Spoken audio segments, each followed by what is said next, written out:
안녕하세요. 타스 건축사사무소의 김윤환 건축사입니다.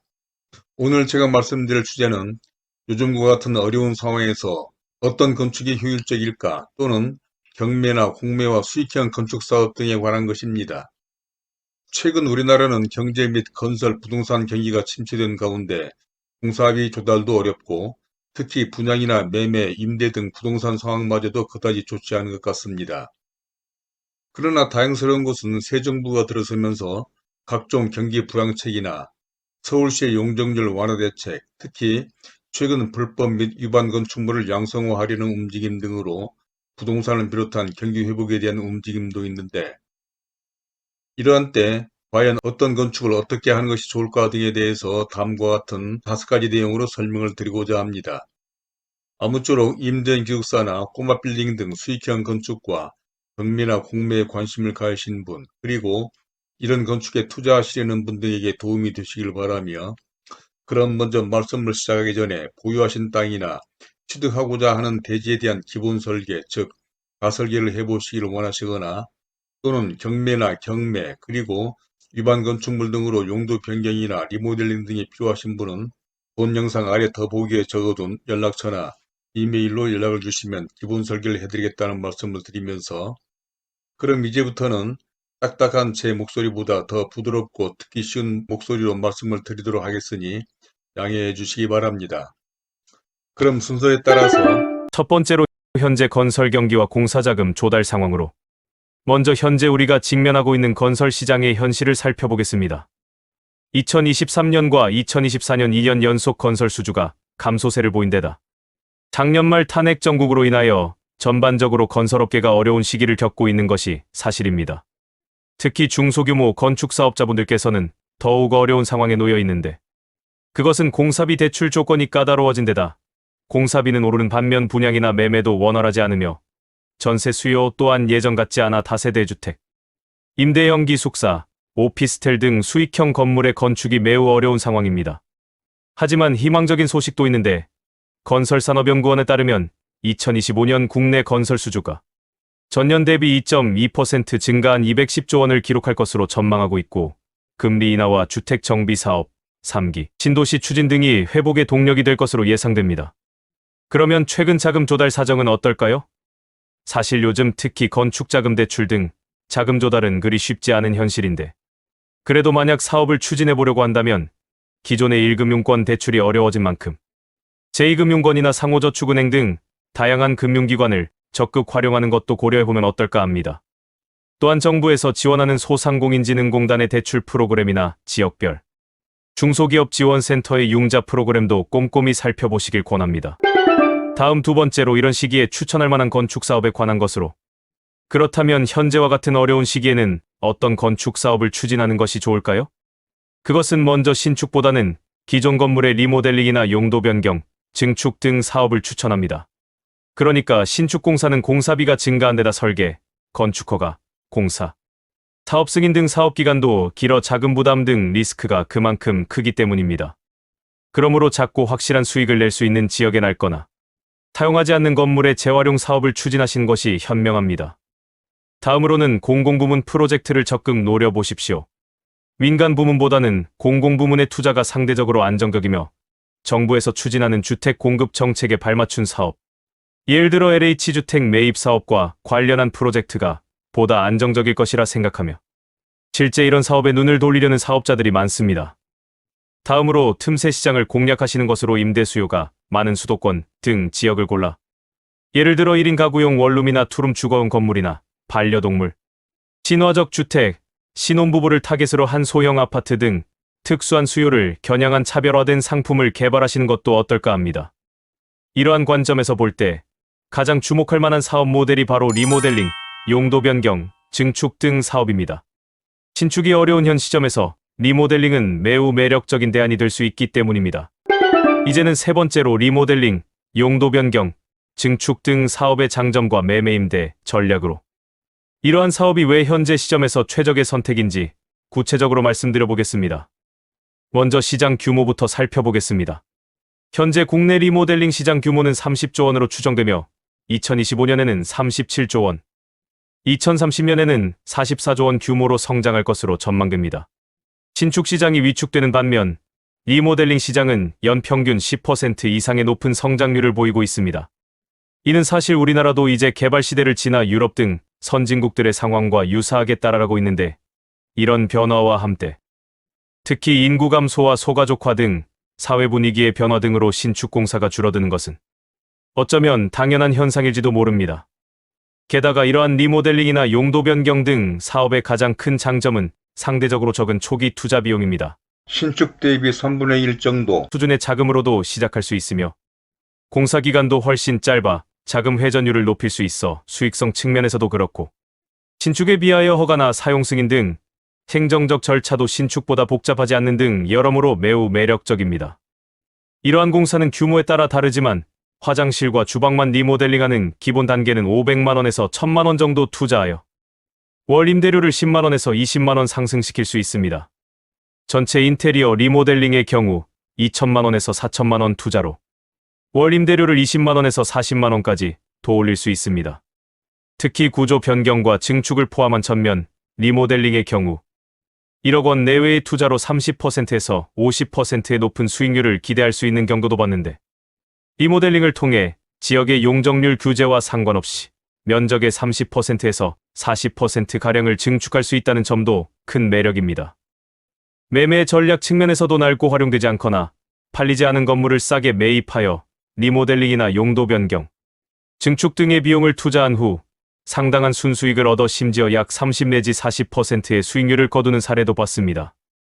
또한 임대 전략으로 기존 낮은 월세나 공실인 건물을 리모델링하거나 용도 변경을 하여 월 추가 임대 수익을 올려 투자비를 회수할 뿐 아니라 그런 건물은 통매하기도 용이한데 이러한 사업만을 전문으로 하는 경우도 있습니다. 또 다른 전략은 복합 모델로 1년에서 2년간 임대 운영을 통해 투자비의 일부를 회수한 후 분양하거나 통매하는 방식으로, 이는 더욱 안정적인 수익을 확보할 수 있습니다. 그렇다면 이러한 리모델링 사업을 위한 적합한 물건은 어떻게 확보할 수 있을까요? 이 부분에 대해 자세히 말씀드리겠습니다. 다음은 네 번째로 유망지역의 낡은 건물을 저렴하게 구입하는 방법인데, 리모델링이나 용도 변경 사업의 성공은 좋은 물건을 저렴하게 확보하는 것에서 시작됩니다. 먼저 유망지역을 선별하는 기준을 말씀드리겠습니다. 서울의 경우 성북구의 정릉, 기름, 미아 지역이 매우 유망합니다. 성신여대, 고려대 등 대학가, 인근으로 원룸 수요가 폭발적이며 리모델링 후 월세를 80만 원에서 120만 원 수준으로 받을 수 있습니다. 수도권에서는 부천시의 중동, 상동, 송내 지역을 강력히 추천합니다. 지하철 1호선과 7호선으로 서울까지 30분 이내에 접근 가능하며 20대에서 30대 신혼부부들이 집중적으로 거주하는 지역입니다. 원룸을 투룸으로 변경할 경우 월세를 30만 원 정도 상승시킬 수 있습니다. 경기 남부권에서는 안양시를 1순위로 추천합니다. 특히 만안구 안양동과 석수동은 일기 신도시의 특성상 노후주택이 많아 리모델링 수요가 높으며 지하철 1호선과 4호선 접근성으로 서울 강남까지 30분 이내에 도달할 수 있습니다. 수원시의 팔달구, 인계동과 메탄동도 매우 유망합니다. 삼성전자 등 대기업 직장인들의 수요가 풍부하며 분당선과 1호선으로 서울 접근성이 우수합니다. 이 외에도 꼭 서울이나 대도시가 아닌 지역의 대학가, 공단 등 임대 수요가 많은 지역은 찾아보면 상당히 많을 텐데, 그러면 이러한 지역에서 좋은 물건을 저렴하게 구입하는 구체적인 방법을 알아보겠습니다. 먼저 부동산 네트워크를 적극 활용하시기 바랍니다. 해당 지역의 공인중개사들과 지속적인 관계를 유지하며 급매물 정보를 신속하게 입수하시는 것이 중요합니다. 다음으로 온라인 플랫폼을 적극 활용해 보십시오. 네이버 부동산, 직방, 다방 등에서 제공하는 급매물 알림 서비스를 적극 활용하시고 빈집 정보 플랫폼도 정기적으로 확인하시기 바랍니다. 또한 상속이나 이혼 등으로 인한 급매물을 노려보는 방법도 있는데, 이런 경우 시세보다 20%에서 30% 저렴하게 매입할 수 있는 기회가 있습니다. 그리고 건축물의 상태를 정확히 파악하는 능력을 기르시기 바랍니다. 외관상 낡아 보여도 구조적으로 양호하다면 충분히 투자 가치가 있습니다. 특히 실제 이러한 건물에 대한 용도 변경과 리모델링 업무를 해본 경험으로 볼 때 20년에서 30년 정도 된 건물 중 구조는 견실하지만 내부 마감재만 노후된 경우가 있는데, 이런 건물을 잘 찾는다면 최적의 타겟이 될 것입니다. 하지만 이보다 더 체계적이고 확실한 방법이 있습니다. 그것은 바로 경매와 공매를 통한 매입인데, 이제는 마지막. 다섯 번째로 경매와 공매를 통한 건축사업 전략도 강력히 추천합니다. 이는 제가 그동안 여러 경매나 공매와 관계된 용도 변경, 리모델링 등의 건축을 실제로 해본 경험으로 말씀드립니다. 그래서 지금부터는 제가 직접 설명을 해보겠는데, 경매나 공매는 리모델링, 용도 변경, 증축 등을 하기 좋은 물건을 저렴하고 확실하게 확보하는 가장 효과적인 방법 중 하나입니다. 물론 이러한 경공매는 부정적인 인식에다 각종 유치권 등 권리 분석, 점거하고 있는 임차인이나 점유자 처리 등의 리스크가 없는 것은 아니지만, 이러한 문제를 잘 해결하는 경우 그야말로 하이 리스크 하이 리턴의 전형적인 사례가 될 수 있다는 것을 분명히 말씀드릴 수 있습니다. 특히 이러한 방법은 많은 장점이 있는데, 그것은 먼저 앞서도 언급한 바와 같이 이제는 신축 시대는 지나가고 기존 건물의 재활용이 활발해질 것이라는 점과 공사비, 전체적인 사업기간 전략 등은 무엇보다도 큰 장점이 아닐 수가 없습니다. 또 경제 상황 악화도 경공매 물건이 쏟아져 나오고 있어 물량 선택의 폭도 높다는 점과, 무엇보다 좋은 점은 경매 잔금 대출을 활용할 수가 있어 물론 신용도 등을 고려해 봐야 되겠지만 자금 조달 면에서도 아주 유리하다는 장점도 있습니다. 특히 그동안 경험으로 강조하고 싶은 것이 있습니다. 그것은 바로 매입가, 즉 낙찰가가 엄청나게 저렴하다는 것입니다. 그러니까 입찰가는 감정가를 기준으로 하는 데다 유찰할 때마다 경매가가 떨어지는 등으로 시세보다 저렴한 것은 말할 것도 없는데, 문제가 많은 건물의 경우 감정가의 4 내지 50%의 낮은 금액으로 매입할 수 있다는 것은 그 무엇보다도 큰 장점이 아닐 수가 없습니다. 그러니까 이 감정가를 살펴보면 보통 경매에 나오기 훨씬 전에 감정을 했다는 것은 시세도 그렇지만 특히 공사비가 아주 오래전 감정했기 때문에 아마 최근 신축 공사비를 추정을 해본다면 거의 반값도 안 되는 경우도 아주 많다는 것입니다.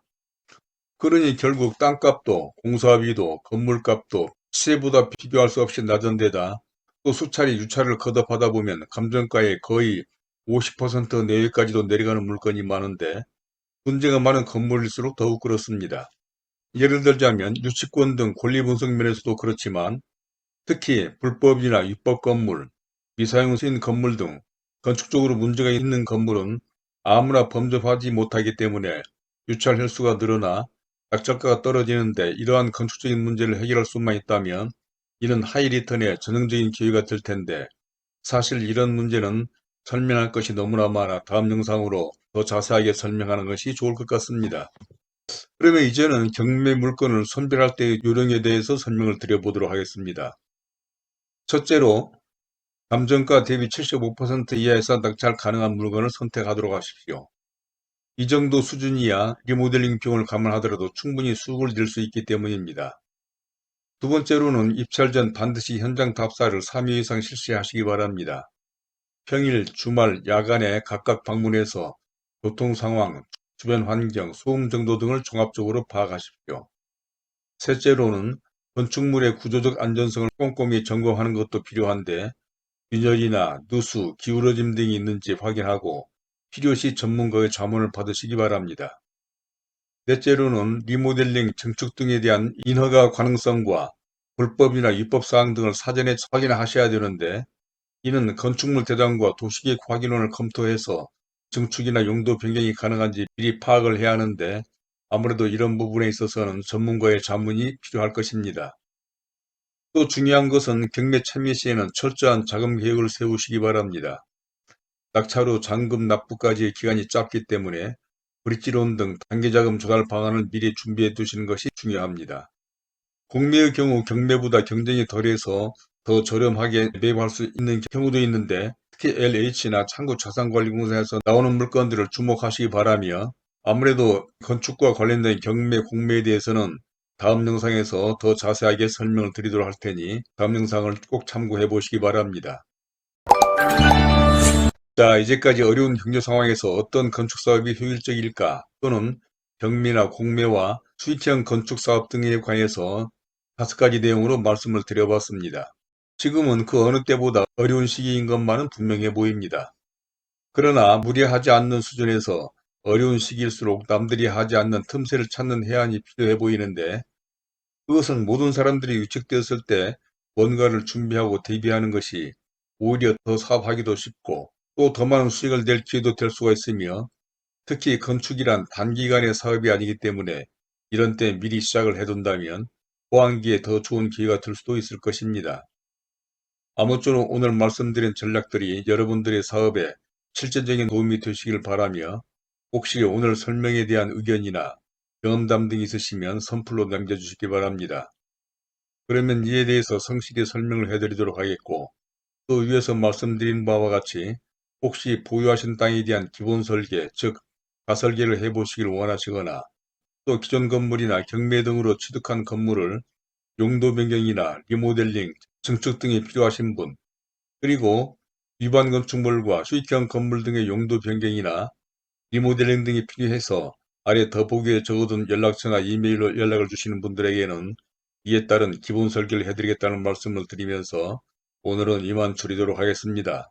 감사합니다.